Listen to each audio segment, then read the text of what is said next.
Selamat sore teman-teman. Sore, waalaikumsalam. Waalaikumsalam Sore. warahmatullahi wabarakatuh. Selamat sore, Kak. Oke, semangat ya. Walaupun ini udah sore nih, mau menjelang malam nih untuk di daerah Indonesia Timur, tapi kita tetap harus semangat ya. Siap. Iya, Mbak. Semangat. Ya.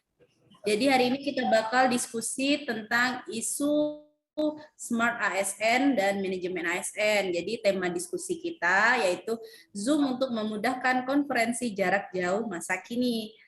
Siap? Siap. Jadi sebelum dong. ada baiknya kita perkenalkan diri dulu ya. Sebelum Zoom kita perkenalkan diri dulu biar sama-sama kenal, sama-sama enak nih kan diskusinya. Jadi sebelum teman-teman nih yang 4 orang perkenalkan diri, saya perkenalan diri duluan boleh nih? Boleh kan? Boleh. Silakan. Oke, siap. Terima kasih. Perkenalkan, nama saya Tia Lestari Dewiarti. Saya selaku moderator di sini. Saya sekarang bertugas di kantor unit penyelenggara Bandar Udara kelas 3 Kuabang di KAU Halmahera Utara. Formasi saya itu teknisi elektronik. Saya berasal dari Bangka Belitung. Oke, sip. Udah kenal nih sama saya. Bisa panggil Mbak Tia atau Kak Tia ya. Siap, Mbak Tia. Siap. Jadi ini kita perkenalan dulu ya satu-satu. Kita mulai dari yang paling ganteng nih, Kak Api Widodo. Oke, boleh nih Kak Api, perkenalkan nih dari mana asalnya, penempatannya. Oke, Kak Tia. Memperkenalkan diri nih teman-teman. Perkenalkan nama saya Apik Widodo, berasal dari Cilacap. Penempatan saya di PPTD 25 Papua dan Papua Barat untuk formasi pemula PKB. Sekian Kak Tia. Oke, jadi kakak penempatannya di daerah timur, betul? Benar. Oke, semangat Kak. Kita semangat membangun Indonesia Timur menjadi lebih maju. Siap? Ya, oke, siap. Siap. Nih lanjut masuk ke Kak Aswaryono. Kak Aswaryono.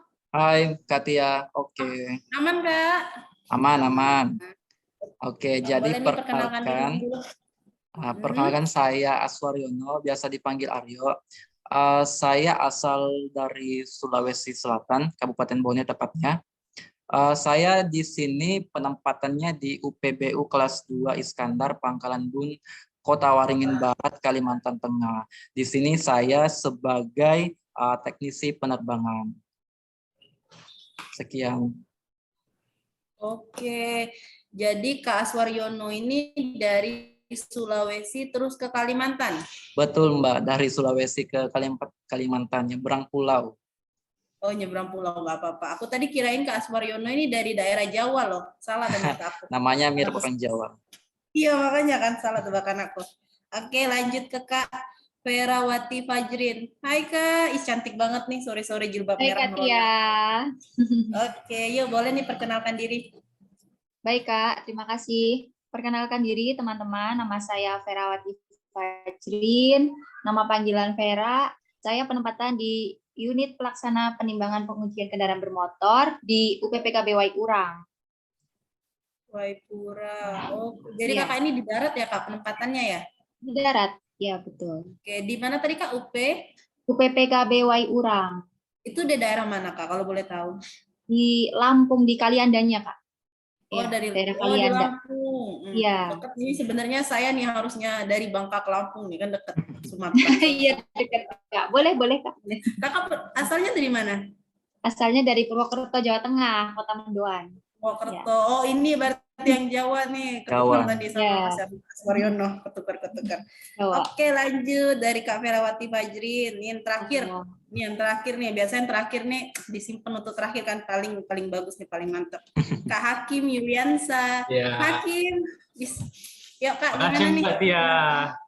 Manis banget, ayo buruan. Hai teman-teman, perkenalkan nama saya Hakim Gilansa. Asal saya dari Medan. Penempatan Medan. saya di UPBU kelas 2 Rendani Manokwari. Formasi jabatan saya petugas pertolongan kecelakaan penerbangan dan pemadam kebakaran. Terima kasih. Oke, Kak Hakim dari Medan ke Papua. Iya Mbak, ujung ke ujung Mbak. Keren banget. Jauh. Ini ASN yang berdedikasi tinggi nih. Membangun Indonesia dari timur Mbak. Iya banget, dari Medan ya, jauh-jauh, keren. Semangat. Nih biasanya ditempatkan di daerah timur nih orang-orang terpilih nih. Udah ditentukan nih terpilih biasanya. Oke, siap. Jadi udah perkenalan nih, kita masing-masing udah saling-saling kenal. Jadi kita masuk ya ke topik diskusi kita pada hari ini, yaitu Zoom memudahkan konferensi jarak jauh masa kini. Jadi nanti teman-teman bakal memaparkan ya tentang aplikasi Zoom itu sebagaimana, fungsinya apa, dampak positif negatif, dan keterkaitannya dengan kehidupan kita sebagai CPNS masa kini ya. Jadi yang pertama, nanti bakal dipaparin oleh Kak Api Widodo mengenai apa sih aplikasi Zoom itu, siapa pendirinya gitu. Oke Kak Api, boleh nih dibagi ke kita ilmunya. Ya Kak, saya di sini mau memperkenalkan Zoom. Zoom adalah perusahaan teknologi komunikasi Amerika Serikat yang berkantor pusat di San Jose, California. Perusahaan ini menyediakan layanan perangkat video teleponik dan obrolan daring berbasis P2P komputasi awan yang digunakan untuk telekonferensi, bekerja jarak jauh, belajar jarak jauh, dan berhubungan sosial. Zoom didirikan oleh insinyur dan mantan eksekutif perusahaan Cisco Webex, Eric Yuan pada tahun 2011 dan meluncurkan layanan perangkat lunak sejak 2013. Pendapatan Zoom yang terus meningkat menjadikan statusnya sebagai perusahaan unicorn pada tahun 2017 dengan valuasi mencapai $1 miliar. Zoom menjadi perusahaan terbuka dan terdaftar di Nasdaq sejak awal 2020. Penggunaan layanan Zoom terus meningkat sejak pandemi coronavirus, menjadikan banyak pengguna menggunakan aplikasi ini sebagai layanan terhadap bertatap muka secara daring. Para pengguna juga dapat menggunakan fitur-fitur di Zoom, contohnya video dan audio HD, alat kolaborasi bawaan, rekaman dan transkrip, fitur penjadwalan, obrolan tim, dan lain-lain. Mungkin itu penjelasan singkat mengenai aplikasi Zoom. Makasih Kak Dia. Oke, Kak Api. Oh, jadi aplikasi Zoom ini sebenarnya udah didirikan dari tahun 2011 ya? Iya, 11 tahun yang lalu. Oke, jadi kita mungkin teman-teman atau saya sendiri sejujurnya baru benar-benar paham sama aplikasi ini semenjak era pandemi kan, baru Betul. sering digunakan. Sebenarnya udah lama ya berarti ya didirikan si aplikasi Zoom ini. Terus lanjut nih, nanti kita bahas-bahas lagi ya Kak Api ya. Kita pindah ke Kak Aswaryono yang bakal ngejelasin fungsi umum dari aplikasi Zoom. Kak Aswaryono, yuk, boleh yuk berbagi ilmunya. Oke, terima kasih Mbak Tia. Nah, jadi seperti tadi yang dikatakan oleh Mas Apik ya, kalau Zoom ini merupakan salah satu aplikasi yang didirikan salah satu perusahaan asal Amerika Serikat. Nah, sebenarnya sih apa sih kegunaan dari aplikasi Zoom ini? Nah, jadi secara garis besar aplikasi Zoom ini adalah aplikasi yang digunakan untuk berkomunikasi dengan menggunakan video, dengan audio, menggunakan jaringan internet. Nah, aplikasi ini sangat berguna dalam kegiatan belajar mengajar maupun rapat-rapat penting perusahaan misalnya. Nah, dari beberapa fitur yang ditawarkan, Zoom Meeting dapat dijadikan alternatif untuk kegiatan pembelajaran, bersosialisasi dengan rekan kerja misalnya, atau bahkan melakukan rapat kerja karena penggunanya yang relatif mudah dan dapat diakses kapanpun dan dimanapun. Melalui Zoom Meeting, kegiatan pembelajaran dapat memberikan pengalaman lebih bagi peserta didik, di mana peserta didik ini berinteraksi secara langsung dengan guru, siswa bisa melakukan tanya jawab, diskusi, dan presentasi tentang masalah apa yang dialami saat pembelajaran. Nah, kemudian dari beberapa fungsi ini, ada beberapa fungsi yang sebenarnya utama ya, yaitu pertama memudahkan pekerjaan kita. Nah, pekerjaan apa yang memudahkan seperti ini? Contohnya yang seperti saya sebutkan tadi, yang rapat, kegiatan pembelajaran, baik di sekolah maupun di bangku kuliah misalnya. Semuanya itu kita gunakan aplikasi Zoom ini untuk bertemu secara tidak langsung dalam satu room ini ya. Kemudian yang kedua, membantu komunikasi jarak jauh. Nah, ini yang paling utama nih, membantu komunikasi. Zoom meeting membantu komunikasi jarak jauh. Kita bisa melihat bahwa Zoom meeting memudahkan komunikasi kita dengan saudara, teman, rekan, rekan kerja secara jarak jauh. Jadi kita bisa saling berkomunikasi tanpa harus bertemu secara tatap muka ya, dalam istilahnya ketemu fisik ya, fisik. Nah, kemudian yang ketiga itu menghindari penyebaran masif COVID-19. Nah, sebenarnya dengan menggunakan Zoom meeting ini, kita secara langsung turut ikut berperan serta dalam menekan penyebaran COVID-19. Nah, bagaimana bisa dikatakan hal tersebut? Karena dengan menggunakan Zoom meeting artinya kita tidak hadir, tidak berkumpul dalam satu ruangan kan? Artinya kita ikut membantu proses ini, penyebaran masif COVID-19 dengan cara jaga jarak.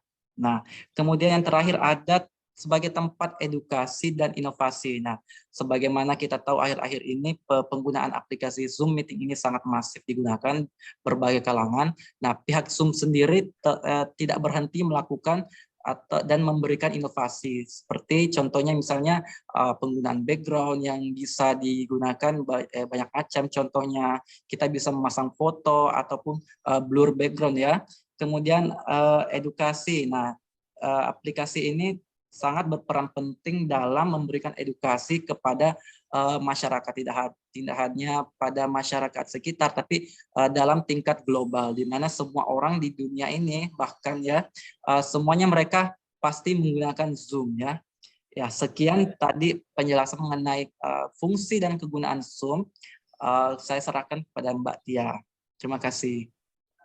Oke, Kak Aswaryono, tadi udah ngasih penjelasan, penjelasannya lengkap banget ya Iya, tentang Mbak fungsi Tia. dari aplikasi Zoom. Jadi fungsinya itu sebenarnya banyak ya Kak, bukan hanya untuk rapat aja kan. Jadi sebenarnya banyak fungsi lain kan dari aplikasi Zoom itu sendiri. Betul, Mbak, Oke, betul.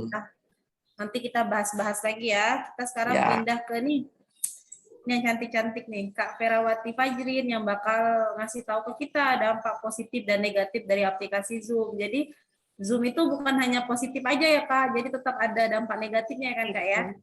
Betul, betul. Ya, terima kasih Kak Tia. Iya, siap Kak.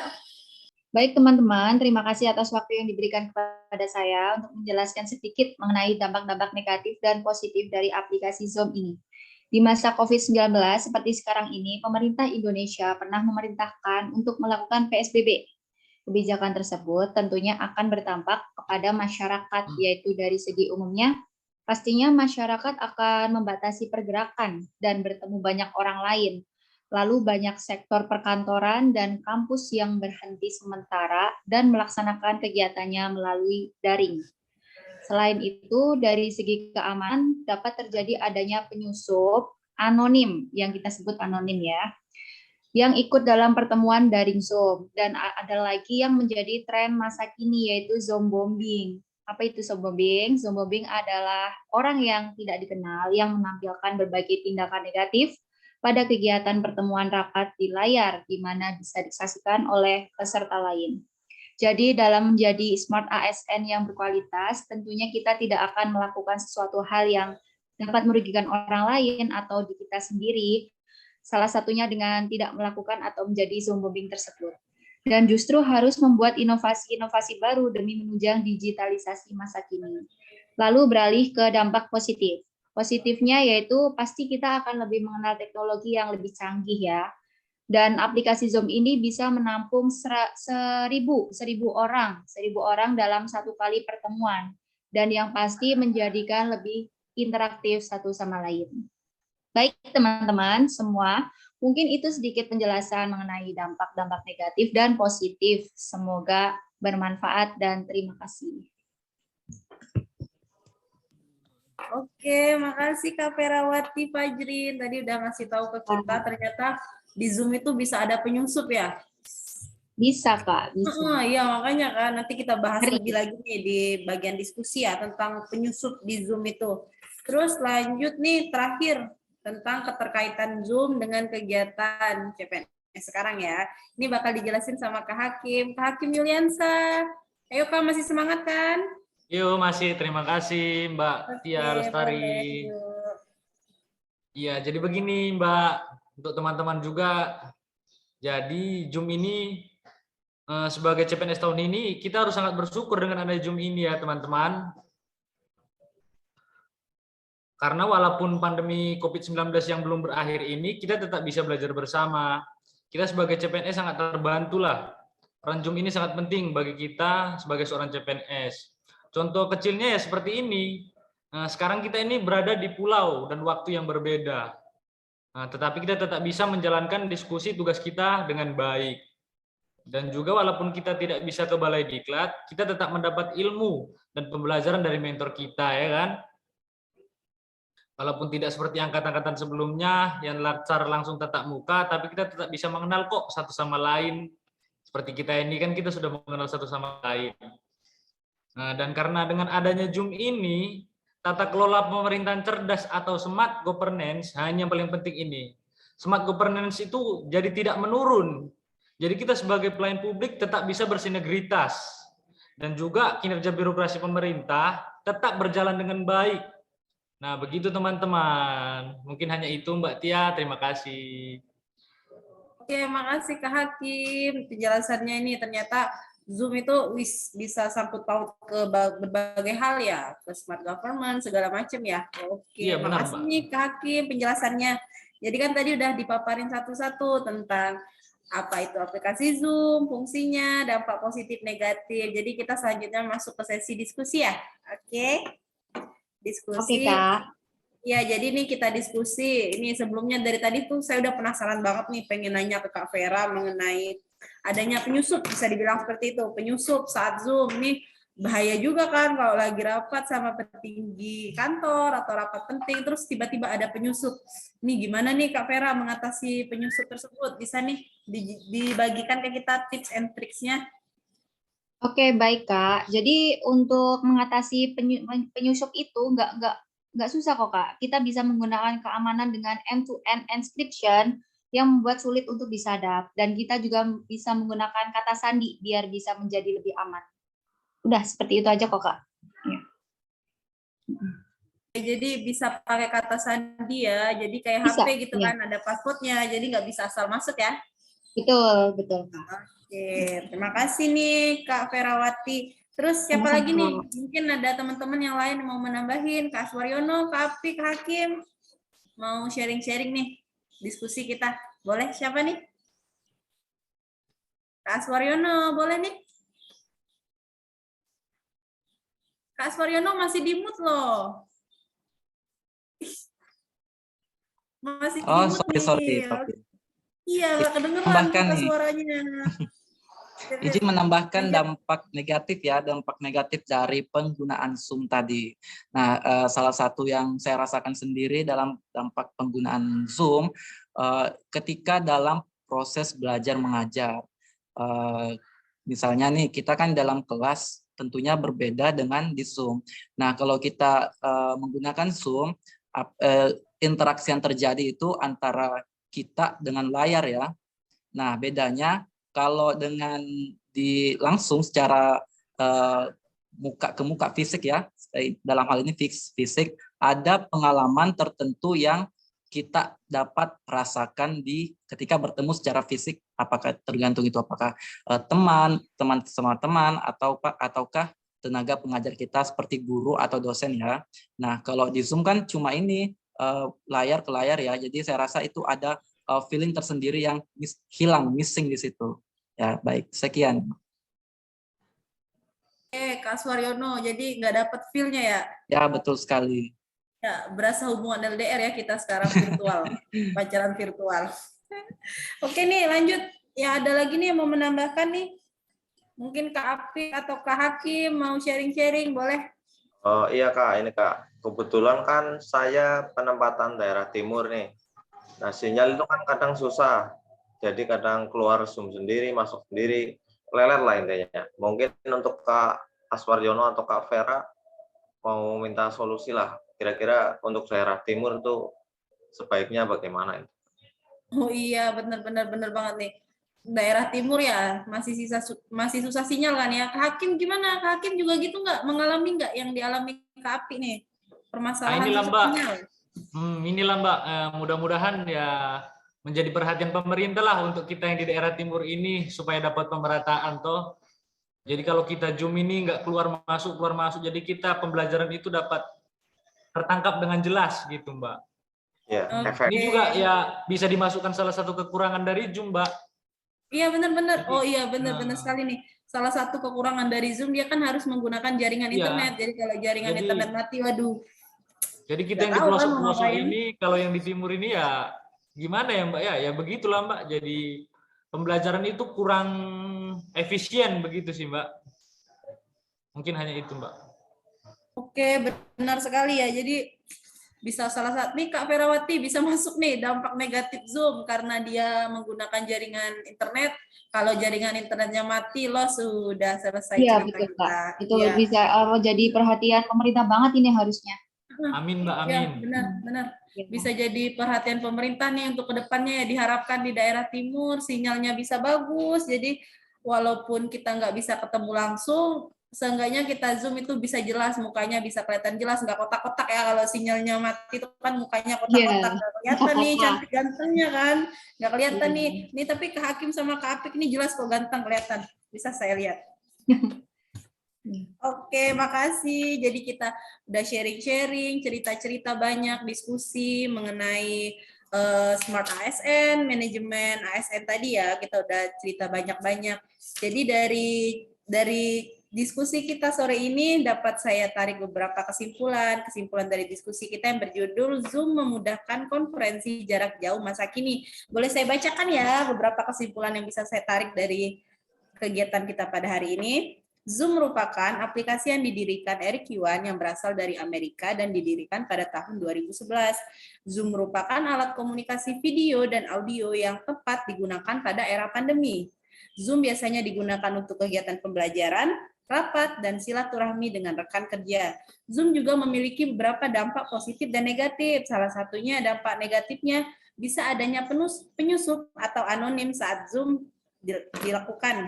Dan dampak positifnya bisa menampung hingga lebih dari 1.000 orang peserta. Gitu.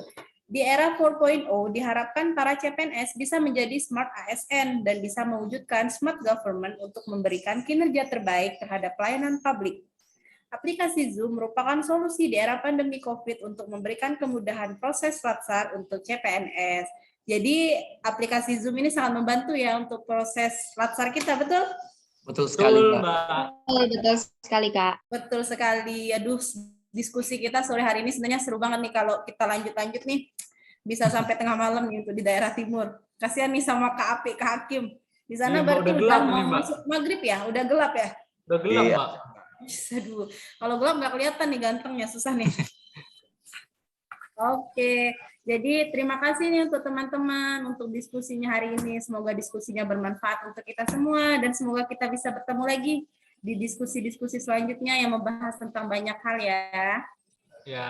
Oke, Kak. Oke, diskusi hari ini saya tutup ya. Assalamualaikum warahmatullahi wabarakatuh. Selamat sore. Waalaikumsalam warahmatullahi Selamat sore, Kak. Sore. Teman-teman.